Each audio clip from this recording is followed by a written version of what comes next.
GAA Podcast on RTE.ie, sponsored by Optimum Nutrition. No matter your goal, if you're putting it in, we'll help you get more out. Optimum Nutrition, the official performance nutrition partner of the Gaelic Players Association. Possession crucial from this. How much longer will the referee allow? Dublin lead by a point, and there's the whistle. It's over. It's over. We earned it by winning the last 2 matches on the road, and that's not going to be taken away from us. But what I love in hurling, I love players that will never give in. He hits it. He hits it. It's over the bar.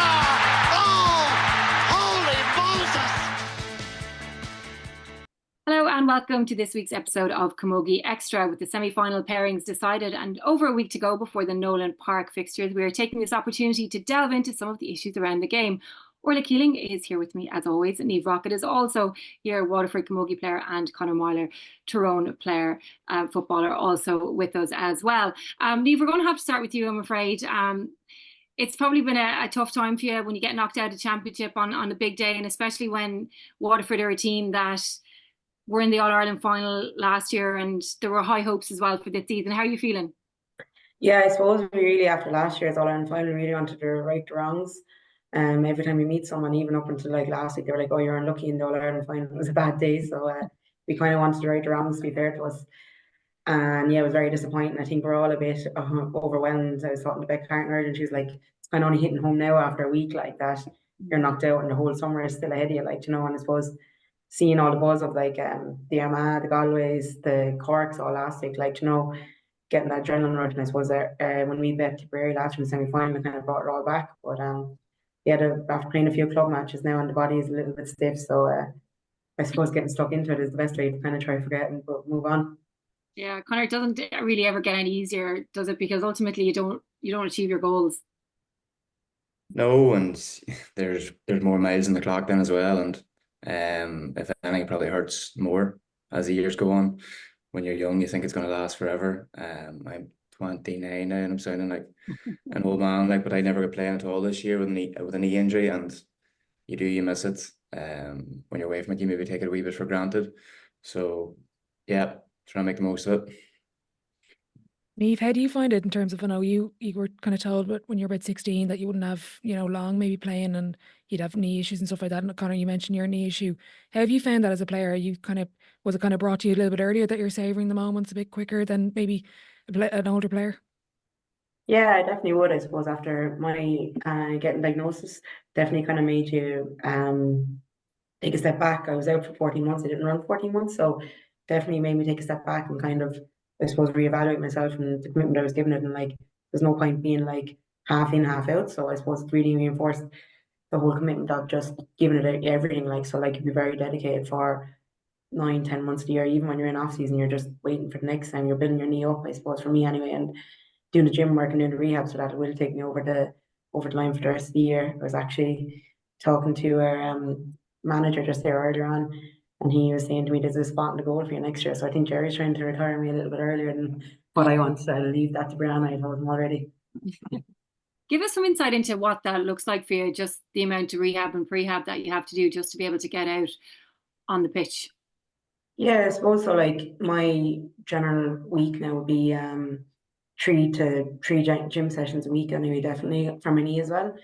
And then a lot of recovery, I suppose. Like, I'm constantly in the sauna, steam room, going to plunge pool, doing going to the sea and everything as well. So I definitely find that very, very beneficial for my knee anyway. Keeps the swelling down as well. And I suppose, like, even when you're in, I don't take a rest at home anyway. I'm like a Duracell bunny going around anyway. I'd say I have a slight touch of ADHD, definitely, but I'm constantly on the go and constantly wanting to go. And even when we play a match or a run and stuff like that, where I'm constantly wanting to get going and keep going. So yeah, it's a big commitment, but I just love doing it, I suppose. And I suppose there's a couple of hours a day to go to exercise and do my rehab, go do my mobility work, and I suppose the recovery is massive for me as well. Like, I wouldn't be able to play unless I was going to the sauna, steam room and ice baths there 3, 4, 5 times a week, like, as well as your gym and your pitch sessions as well.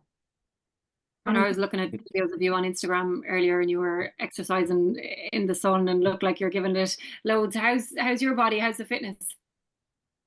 It's so. But I was going to ask Niamh, what was your injury with the knee? An MPFL reconstruction. So my kneecap actually came out of place and I was playing a match and they came out of place. And then when they went and had a look at it, I was kind of running with a bit of a limp for a while. So when they had looked at it, then I was actually diagnosed with arthritis in my knees. There was no actually cartilage in behind my kneecap. So yeah, I kind of have this kind of run that like it looks like I have a limp, but I don't really see it anymore. And what have you done for the cartilage? Has there been anything that's helped? I do glucosamine. I take a lot of that as well. I try to do a lot of like quad work and calf work. I do acupuncture as well a couple times a month. Just trying to keep it at bay. Like there'll be days that my knee will just swell up and I just might be able to go on with it. And I have to try bribe the physio to not tell the manager. But actually, there's last year we were getting on a bus and the physio handed me an ice pack on the slide at the back. So it's about who you know, not what you know really as well. Sometimes when you're training away as well, just trying to keep it. I suppose I'm kind of numb to pain as well. That's what they call me at home, and they say I'm numb to pain because you just keep going. You need to be hanging off, and you just keep going. And Won't be as hard as you now, Conor, but I suppose I'll try to say it now. Were you getting it aspirated at all? Getting the knee drained, or was it ever that bad? I was going to have to get it drained there a couple of times, but I didn't want to get it drained because it kind of just messes up with your body recovery as well, and like how well your body can recover. And I suppose it never had to get drained. I just had to kind of take a step back from it. But yeah, plenty of painkillers, and I'm the kind of painkiller girl on the team, to be fair as well. If Vicky is looking for a painkiller, any of the girls, they kind of come to me. And this diagnosis was you were really young, Niamh, weren't you? Yeah, it was actually I was 20 when I was diagnosed. The first time I was diagnosed, I was 16. They wanted me to break my knees and realign them. And then when I kept playing, then I kind of playing with a limp and a big massive knee bandage. And then I eventually got a bad tackle in a match, and then kind of all came to a halt there for a while. Like so, yeah, they love often I get asked about it as well, and I tried to divert it as well as much as I could because I suppose I never want to look at it as an excuse or a reason to be not playing or use it as a crutch if you have a bad game or a knees out or something like that. I try to be like even if I was limping a train or something, I try to be like, oh no, it's grand, nothing's wrong with it. Like girls often give me grief, like she's pulling a knee card all right in training when I'm hauled off the pitch. But I think that's only a bit blackguarding because I'd be kind of quite a messer in training, to be fair. Similar to you, Conor, I suppose. Conor, The messer or the rehab? Conor, when you hear just even what Niamh was going through, like as a fellow player, like it must be mind blowing to think that from the age of 16 to now that she's been putting all this effort in just to be able to step over the line and play the sport she loves. I have a lot of admiration for the longevity of it too, because having this conversation recently, I probably admire people more who play for longer because they've gone through the knocks and the bangs and they've had the highs and the lows and the setbacks. And they keep coming back every year. It's very admirable because I don't think anybody goes through their career without suffering an injury or a low at some point. So there'll be a mutual respect in that sense, even for the counties who are still going for Armagh fellas there who have been soldiering a long time and they're in their first All-Ireland final. A lot of admiration for them boys, and even the likes of Niamh there as well. Keep playing through with a knee injury. I know what it's like. Knee injury, it's not good. Like I've had 2 surgeries now. I've tore most of the cartilage in the knee, so it's pretty bad. And I've lost count how many times I was getting it drained and stuff. Like 50 mil would be a lot of fluid. There's one time I had 400 drained between my knee and my calf where the swelling was so bad.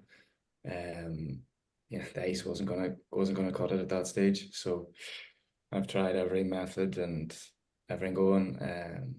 I was told in February just to hang up the boots for the year, like forget about it, but it wouldn't have sit comfortably with me if I was to. So threw everything at it and nearly got back.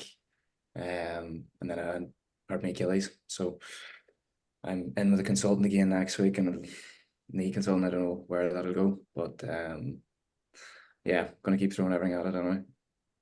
Yeah, I have a dodgy knee as well. I think we should just start a little club with the 3 of us maybe after the Maybe a knee podcast. podcast. yeah. I'd say you'd have That's plenty kind of of a little bit guests of a sneak anyway. as well that ice won't solve it. Okay, Conor, you got the hardier part.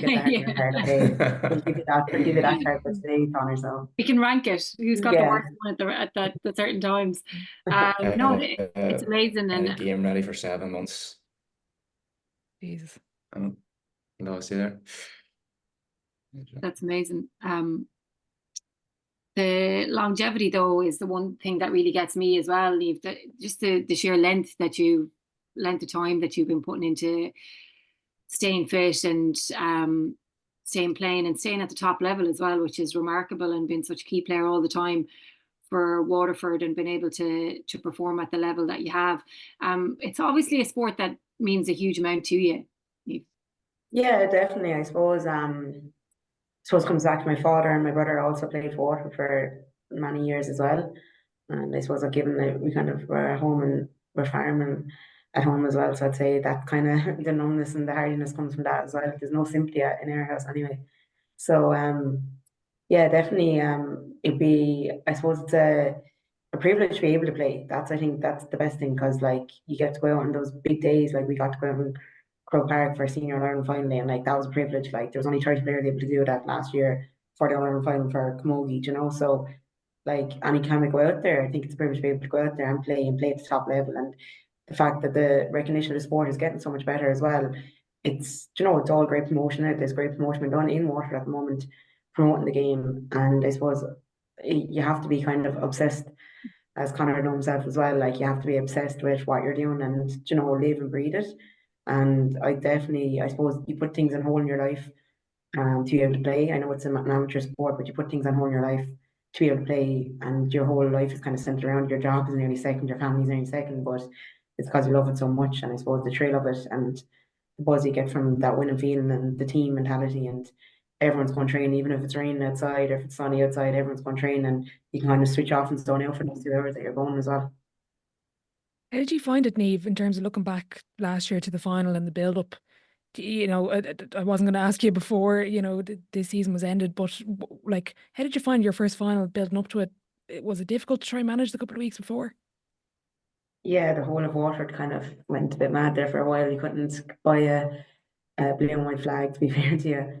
It was crazy now, but it was just unforgettable moments. I suppose Sean Perry really managed it well as well. We did a media launch day the week before it, and it was great to see so many young kids around. And to this day now, there's still the progression and promotion I did for Waterford Camogie. Like, you know, I know Beck Carton said one day as well, like, there's young girls going around the streets with their hurleys. Like, you know, it's great to see people recognize you. Like, you know, the young girls come up to you and give a little bracelet after match, and like, hope you wear that the next day, and then it'll be at the next match. Like, we're still wearing the bracelet I gave you. You know, it's great to see, which I suppose haven't played since 2009. Like, you know, it's great that to see the rise in Camogie and the promotion of Camogie and the great work that's been done, I suppose, to raise the profile of it. Like, you know, so you don't mind doing it once there's parity in it, I suppose. And it's great in Waterford, to be fair. Like, you know, they're really good at promoting the game, and it shows then in our matches and our sport that we have, to be fair. Conor, would you have any concerns about the lack of promotion of Gaelic Games? The last few weekends have been really good. The semi-finals, a lot of buzz around them, but there was a few weeks there where you wouldn't really know that they were on unless you were involved. Is that something you'd have a sense of, or did you notice? I would notice. I would probably, the whole sort of club county thing where it's a split season, I'd probably mix views on it. Because I know in Tyrone we pretty much play our full club season anyway, so everything's just pushed back. So you kind of play 2 full seasons as it is, and the whole thing has just been really crammed in, especially at the end, where you would like a chance to sort of unwind, even as a fan. Nearly, it's, you want to unwind from the game at the weekend, be able to break it down, review it, and then there's a build up then for the next game. And I think we've lost a bit of that. The games being week on week. 2 weeks is nice, and as a player as well, get the body right, it's nice. But I think just even as a spectator, if I was down at the quarterfinal stuff, you're up and down the road to Crowe Park every week, it loses the appeal of it as well. Whereas every second week, at least you've got a chance for a bit of a build up.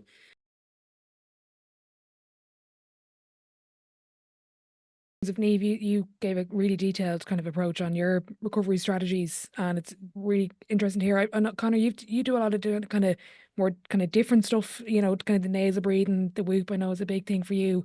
Give us a bit of an insight into your preparation for a big game, or even just generally in a week. I am a bit mad on it, Orla, to be honest. This year in particular too, because of the injury, it did become a bit all consuming. And I think when you're injured, you actually train more, and Niamh will probably know as well. Like, it doesn't just become you go to training, you can sort of compartmentalize, you can switch off, you go home. That's grand, you're fit, you're healthy. When you're rehabbing or you're injured, it's kind of 24/7. So even for me, you're walking down the stairs in pain. So it's the first thing you think of in the morning, or you're going to bed in pain. And I was having a lot of issues with flu and swelling, so I was lying upside down every night with compression on. Say I rented a game ready for almost 7-8 months. Like, I was using it every day. So even when you're watching TV, if you're sitting down at all, you're still not really switching off. And that was something I struggled with, and it definitely impacted life outside of football. Was not being able to switch off from it, came a bit consuming. But I'd have been icing every day, getting different kind of treatments and shockwave and hyperbaric chambers and cryotherapy. Still doing my meditation and breath work and stuff as well, and that's nearly to try and bring me back around from just how obsessive probably can get with the training. When you're rehabbing too, you're rehabbing twice a day, and you're driving up the road, and you lose the sort of joy and fun that you get from just playing the game, and yet you're still there every night. I was looking, we could have trained 150 times this year, and you're up and down the road to do a gym session, really. And I'm up in Belfast, so it's been an hour and 15 minutes. And then we're lucky now, we're blessed in Girvahy, we've phenomenal facilities. So we've a recovery boots, and we've a hot bath and an ice bath as well. So between that and then going to see physios and different people to try and get different treatment and trying different rehab strategies and all sorts, it's up and down the country, God knows how many times to different people to try and get the best advice, because as I say, I was sort of told your season's over. And I was actually back in full training, going well. So in one sense, it was like, okay, you got there,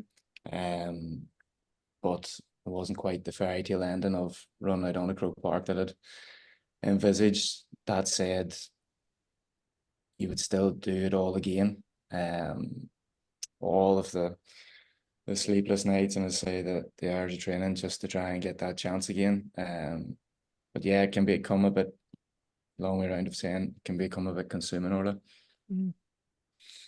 Yeah, it definitely sounds it anyway. And even you do a bit of kind of nasal breathing and the types of meditation kind of stuff that maybe players are only kind of looking at now and stuff, more modern sort of recovery strategies. Yeah, so even if I was, sometimes I have a home gym as well and a sauna at the house. So even if I was on the bike there, I might even just do nasal breathing on it so we can tape the mouth. That's just small things, like there's hypoxic sort of training you can do in the water as well, like it's underwater breathing. My fitness levels would be probably one of my strengths. So again, that's just something to try and stretch, is I think keep on top of your breathing. It's something so simple as well and it can have such a big impact. And then outside of that, I would do breath work as well, like guided breath work sessions, and that's again more of just it's more a deeper spiritual thing, in a sense of just trying to get a more of a connection with yourself, who am I, what I believe in, sort of.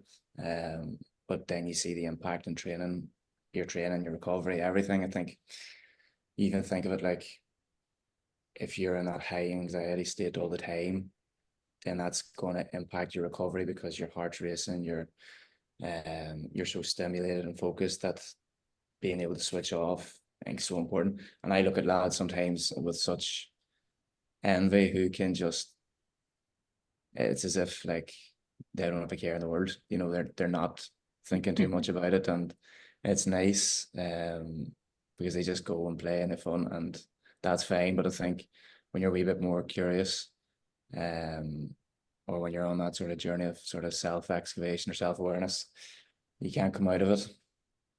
You need to get to the Lamine Yamal stage in the European final 16 and playing like he's playing in the schoolyard. It's unreal, and I love that, and it's something I actually do going to coaching someday, whatever. It's that, can you create that environment where you allow the people to just play and feel, and that's probably the route I'm going down at the minute with some of the research on culture and leadership. It's all, when you think about it, like, what do? We play a game, so we use the word play, and we use it all the time. So, who played well? How's he playing? How's she playing? What way did you play? Blah blah blah. We use play all the time, but what do we associate play with? We associate play with fun. Who, like, kids having fun? They play a game. So even if you look at your kids when you're playing away there, like, when they're playing the game, they're just so invested in it because it's fun and there's joy and it's all the rest. But we lose that then sometimes as we get through the levels, and at the inter-county level it can become so consuming and serious then, and it's the tactics and the technical, that we sometimes lose the fun. And that's why I look at, and I definitely got consumed by that for years and held me back big time. But I look at other lads who just can do that, and some of the ladies as well, just go out and play and have fun. I'm looking at such admiration in a way to go, how do you do that? But you look at kids too. Kids are amazing because they're not overthinking it, because they haven't been overcoached and they haven't been overtrained. And even if two children are playing, I don't know, doctors and nurses, like, they actually think they're a doctor and nurse. Like, they're so invested in the game. But you look at the players who can play so well on big days, they're still able to just play the game, the same game that they played when they were 5, 6, 7, 8, 9, 10. And there's magic in that. And they can move on so quickly as well. It's like, oh, we've lost a final. Okay, can we go to the shop and get an ice cream? That sort of, and then all is fine. They've forgotten it and they move on to the next game. We did bring you on to talk about integration in particular. And Conor, I know your focus of your topic of your PhD is integration in Gaelic Games, which sounds absolutely fascinating. What spurred you to get to focus on a topic that it's so pertinent right now, especially? Yeah, great question. It's probably not something, to be totally honest, that I ever seen myself doing. And I kind of stumbled into it I'd started my PhD with Dr. Aoife Lane in Athlone and Dr. Katie Liston, who, Marie through the Garden's Green, which was phenomenal, by the way. It was something I would encourage everybody to watch. But went down that route of looking sort of gender equality in sport and leadership. And at the time, there was talks of integration. So I thought it's too good of an opportunity not to probably do a bit of research on this, because when we started to look, there was no research at all. And like a lot of things in Gaelic Games, I find we're quite traditional and parochial, and it's our greatest strength, but it can also hold us back from looking ahead too. And you can imagine a club, things can get away with sort of tit for tat, and it's like, we need to have some level of research here to back it up, what we're saying, what we're doing. And when I looked at our Gaelic Games, we've been talking about integration for over 50 years. Since the 70s, there's been talk of mergers or integrating or bringing associations together or working closely together. And the problem is then you have 3 different presidents who are all, 3, whatever it is, 3-4 year terms. And then new people come in with new agendas and new ideas. So it just keeps getting pushed down the line. And when I started to do the research, I realized that there's no like step-by-step guide on how to undergo an integration or a merger. And you see that from the research in New Zealand and Australia and the UK. And you do have to take into account the cultural context of the sport, which makes it really challenging in Gaelic Games, because it's just so nuanced. Like, you have all these clubs, you've got some counties do have some counties will have a camogie team, will have a hurling team, some won't. Some will have football, men's football, ladies football, some don't. It's so complex. But yeah, it's a good topic. I think that if we were to get an integration in Gaelic Games, it would probably be one of the biggest things to happen in Irish sport. I was going as far to say, but it won't be quite straightforward, I imagine. Because it is so nuanced. But for me, I struggled to stand over. I was at a conference there a couple of weeks ago in Portsmouth, and you're trying to explain the Gaelic Games context and how it works. But I would struggle to stand over Gaelic Games and say we've got the best sport in the world, when I know we're segregating based on gender, and the opportunities that would have been provided to me as a young boy compared to a young girl going down to start her underage career are very different. So that's the big one for me. Can we look at and envisage and look ahead in 5 years' time or 10 years' time, what we want our association to look like? And the work that we do now will obviously move towards that. Niamh, what did you find when you were growing up were the biggest challenges, or did you notice really that there was a segregation, that you didn't have the same opportunities as your male counterparts? Yeah, I suppose when I was playing when I was younger, I was playing with all the boys, so I kind of knew, I kind of stuck out like a slower thumb straight away, I'd say.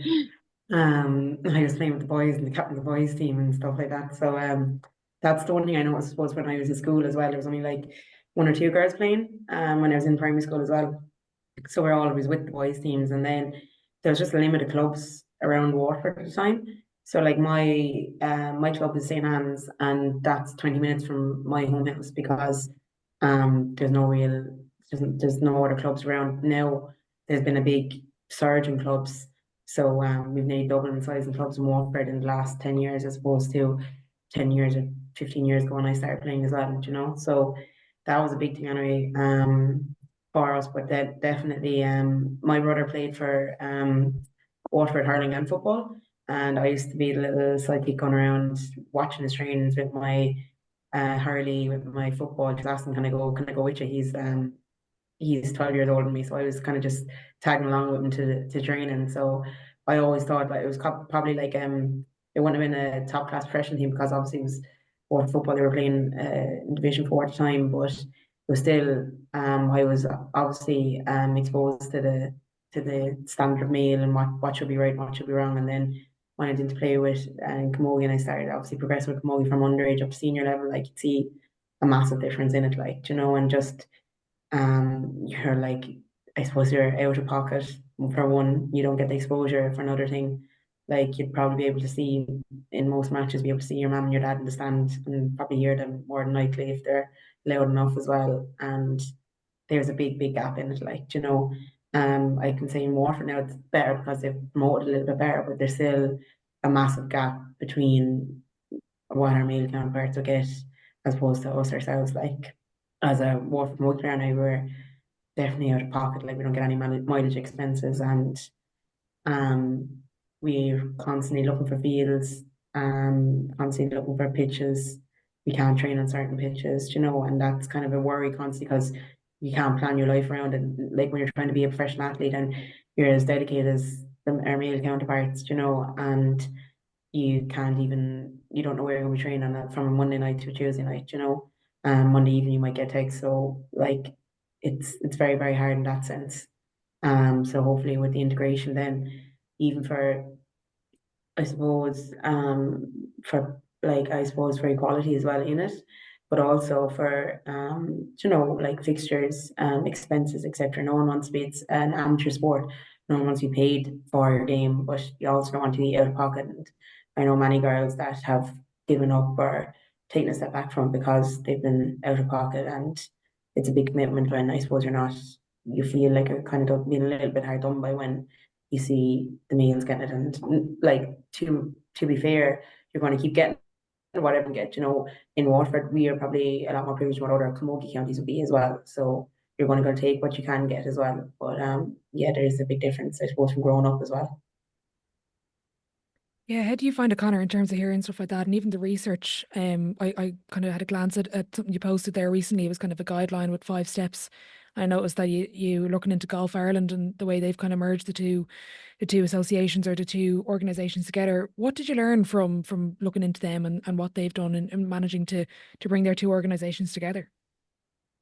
Yeah, so golf done a pretty good job. You had the GUA, which was the men's, and the ALGU, which was the women's, and they merged to become Golf Ireland. I think that was sort of 2016 to 2021. So it took a 5-year process. But some of the things that they did really well was, firstly, they had that listening phase at the start to try and find out what's happening on the ground and what do we need to be aware of. And they spent a lot of time on that. I think clubs were sort of constantly just wanted to be told this is what's happening, where it was very much wanting to find out the best way to go about it. So they took their time, which was important as well, because I don't think you can't just flick a switch and all of a sudden things are equal. It's a cultural change, and you have to work towards it. The next generation see no difference, which is I'll come back to. But also what golf did well was you had two presidents, but they actually decided, instead of putting themselves forward for the new association, they both stepped back to allow the thing to progress. So there's no sort of underlying bias then as you move towards. They also created a new association, which I thought was great, because it's like, right, clean slate, fresh start. You know, there's no, it's important, the history and tradition is important, absolutely, but you start your new history and tradition as such within the new association. It was actually something I proposed within Gaelic Games as well, is this idea of a new association. Now, it's wishful thinking with the GAA being such a long-standing and worldwide organisation, but strip it back. The Gaelic Athletic Association, back from when the GAA used to govern athletics in the early 1900s, whenever it was, before Athletics Ireland was formed. So the name's actually outdated in the sense that you don't govern athletics anymore, you govern the Gaelic Games. So the GGA is what we had said. And it's a case of, it's a fresh start then for everybody. That's another thing golf did, was just the name change to Golf Ireland. So it's like, you know, clean slate as such. So a couple of things they did well. It's really interesting. Even I find with other sports, like from a coaching perspective, I've got involved in teams, and the amount of times I'm asked, am I the physio or the FLO? And I joined a coaching setup once, and I was told one of my most important jobs is getting the jerseys washed. And even that sort of cultural sort of thing. And even I was at a kind of a leadership course thing, which was brilliant. And it was a lot of counties outside of Dublin, which was great to hear from. And even I actually spoke up at one because there was kind of an answer was given. We had a brilliant discussion about kind of administrators and women getting involved within the club, and the three different sections within the club. They're all take, you know, what's best for me and my setup, or more if it's camogie or football or hurling or ladies football. And it was kind of a conversation about, you know, a female had left one of the ladies' committees for whatever reason and got involved in the men's, and it was like we lost her to the men's section. And I actually said, oh, you haven't lost her. She's now moved to the men's section. The amount of exposure she'll get, the connection, the experience, she might move on to be the chairperson of the club. That's not a loss. And even the language that we use around it, I just think is, for me, I just think it's fascinating the way we go forward. Niamh, you've probably seen it loads of time, the language around camogie, the language around the game, even the language and the perception in general public. Like, what do you feel as if the biggest thing is kind of the most challenging thing at the grassroots level, or anything you've noticed around Waterford and kind of that stuff? Yeah, I suppose as you alluded to, and Conor alluded to, the respect around it. I think the respect of having a female athlete, you know, and respect the time they're putting in, the respect that the dedication they're putting in. Yes, okay, it might not be, you mightn't get the scores that are the distance of a kick, or you mightn't have the long as a strike, but you're doing it within your own capabilities, you know, and like you're trained just as hard, and you're putting in as much dedication. Like, it's not like a hobby, it's just the same. Like, even at home at our house now, like we'd ask my niece and nephews, like they've been exposed to Waterford camogie, Waterford football, men's, women's, every sort of game, and you ask them, who's your favourite camogie player, and they'll go, Beck Harden. And then they'll go, who's your second favourite camogie player? And then they'll go, Amy O'Connor.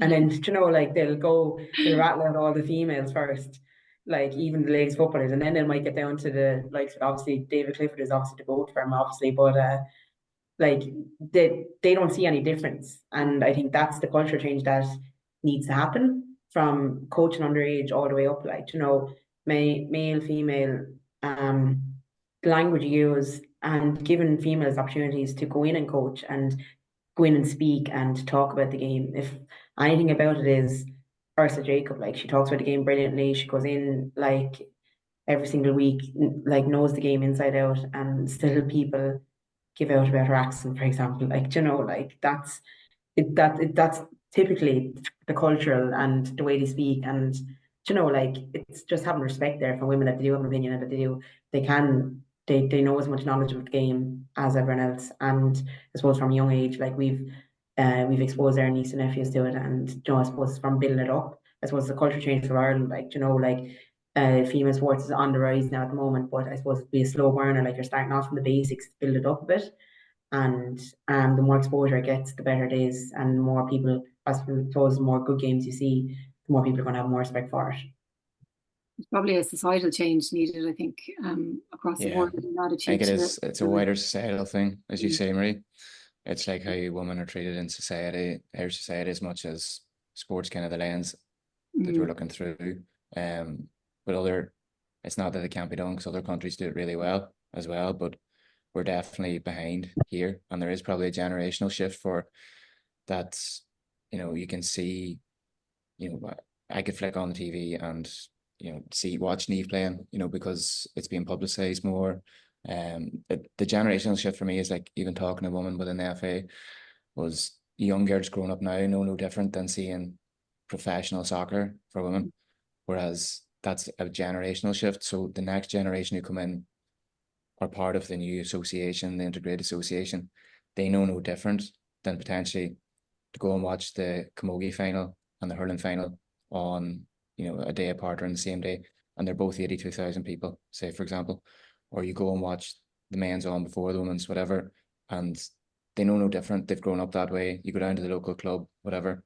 It's not a case of like the boys get the new balls and the girls will get the hand-me-downs. It's like, no, everybody's getting the same here. You're getting the same access, the same opportunities, that there is no difference. And all of a sudden that becomes the norm. But at the minute, there's a shift in what the norm is. And I think that a lot of the people then in decision-making positions, they've lived a certain way for so long that it's like, let's keep it the way it's always been. And that's the sort of generational shift now that, a young girl growing up doesn't see any difference.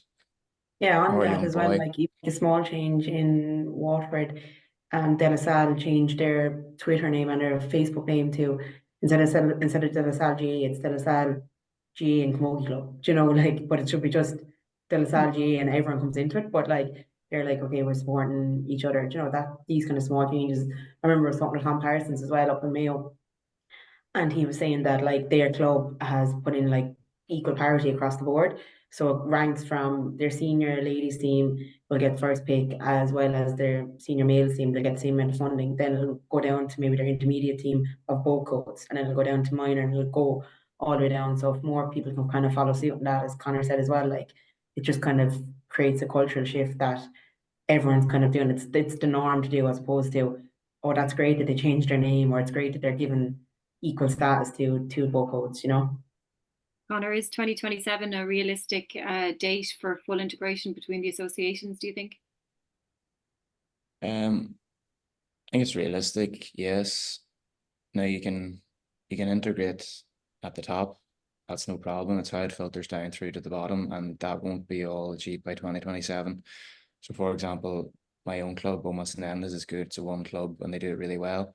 But you could go to a club down the road which has a separate football club to the hurling club, and then it's different nuances there. And again, you go to different counties, and some counties are resourced better than others, and some will have a training complex, some won't, and some have, as I said earlier, potentially a Camogie team or a ladies football team or whatever. I know Ballygunner, if I'm right in saying, Niamh, they're strictly just hurling. So again, do you merge with a local club, which is the football club as well? It's just so complex that there has to be some sort of like guidelines or recommendations or like considerations as to how you go about it. But then it's a case of working towards it. It's not going to be like a hammer down to say, right, that's it. Everybody has to. It's just too complex for that. So I think you could certainly integrate at the top, Marie, and have your one association, have your gender equal board and committee overseeing everything. Because at the minute, there is probably a ceiling on where Camogie and ladies football is at in terms of funding and resources, which is important. Like in either the Camogie Association just don't have the money at the minute to fund a charter or whatever such. And that's where you're looking and going, it's crazy to think that there are even separate associations that are being funded separately. And then the GA is just, it's enormous. Like it's gone huge. And it's not a case of, and this is what I try to say to other lads, it's not a case of like their gain is our loss. Everybody wins here. And I could see a new association growing tenfold in terms of sponsorship and opportunities and everything else that comes off the back of it. It'll actually streamline the whole thing. Like, why would we have three separate, say, coaching and officiating committees or whatever? Or why would we have your separate fixture committees and everything at the minute? Everything becomes so much more streamlined that it actually financially makes more sense, but everybody gets caught up in finances and facilities and fixtures, and then going, if you have the vision and the will to want to do it, and you're doing it for the right reasons, and what are the right reasons, to give everybody an equal opportunity, then you could get it done a year if you really want.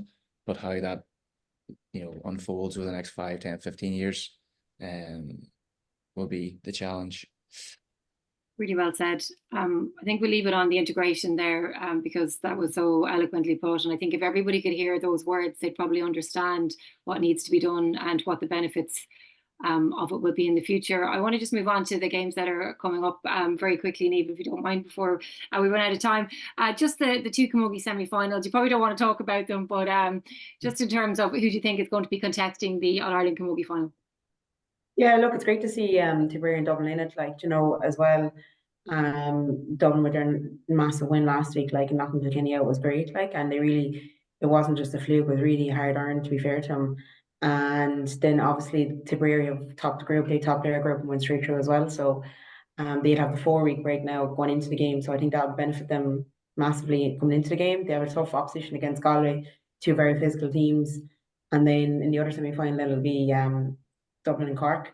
And I suppose you can't really look past Cork at the moment, to be honest with you. Their running game, their striking game, they're just, I suppose, heads above every other team at the moment. Well, anything that we've played this year anyway, definitely. They're physical, they're fit, their passing of the game is just so accurate. So I suppose be tipping Cork on one side, but definitely Dublin will have their match made. I think Aisling Morrison and sweeper will definitely cut out the spy ball that we really couldn't cut out maybe last year. I suppose we had Aisling Morrison in front of us, we might have it would have been a great feat there, and maybe last year wouldn't have been as bad of an All-Ireland final, but she'll definitely cause a lot of problems for Cork because they like to run with the ball and then strike it in from midfield 65 into their full forward line and then try to get a return from that. That's where their running game comes in. And then the other side, then Galway and Tipperary will be a really, really tight game. I think that Galway are kind of coming into form now at the moment. I suppose we tried to put them to the pin of our collar, but I think that win against us last week, I suppose after getting beaten by Cork the week before, will really give them confidence going forward, and they'll have a few more injuries back. And Reeford O'Neill was kind of carrying a bit of a knock last time, and a couple of other girls then that were kind of carrying a few knocks there. So having the break will be a lot of confidence, and you can't really look past Cahill given his track record now and having his homework done on the likes of Tipperary. But in saying that, Tipperary will be going in full of confidence after league this year and topping their group as well. And they'll be looking forward to the semi-final, I suppose, trying to right the wrong from last year. Oh, Galway, you think? Galway. I'd say Galway and Cork. And Conor, the football final, surprise package really, when you think about it. Galway and Armagh after a brilliant weekend of football. Who do you think is going to be walking home to Sam Maguire? Don't know. Mixed emotions. I think that Armagh have a really good opportunity, and they've just been building nicely. They're a tight group. Their bench has probably won them a lot of games this year. It got them over the line as well at the weekend. They have a really good squad. So I am going to tip Armagh. But I'll be watching the Camogie as well now. With Aisling Maher, good friendly with Aisling there. She actually left me to the airport here before I came to Portugal. So she's a serious athlete. Yeah. And her performance last week was 10 points last week. She's phenomenal. And I was in Kenya with some of the Cork girls as well. So I've been following them. So I'm looking forward to that one. I might have to get the croker for it. Yeah, well, it's on in Nolan Park, so you'll have to go down to Kilkenny for those ones. Yeah, save croker for the final. Yeah. Right, thank you so much, Conor and Niamh, for coming on, and Orla, as always. We'll be back next week. We'll be previewing those two games, the Cork, Dublin, Galway and Tipperary semi-final, so do join us for that. For now, though, do find us on the RTÉ Sport YouTube channel, wherever you get your podcasts. Thanks for listening. GAA Podcast on RTE.ie, sponsored by Optimum Nutrition. No matter your goal, if you're putting it in, we'll help you get more out. Optimum Nutrition, the official performance nutrition partner of the Gaelic Players Association. Possession crucial from this. How much longer will the referee allow? Dublin lead by a point, and there's the whistle. It's over. It's over. We earned it by winning the last 2 matches on the road, and that's not going to be taken away from us. But what I love in hurling, I love players that never give in. He hits it. It's over the bar.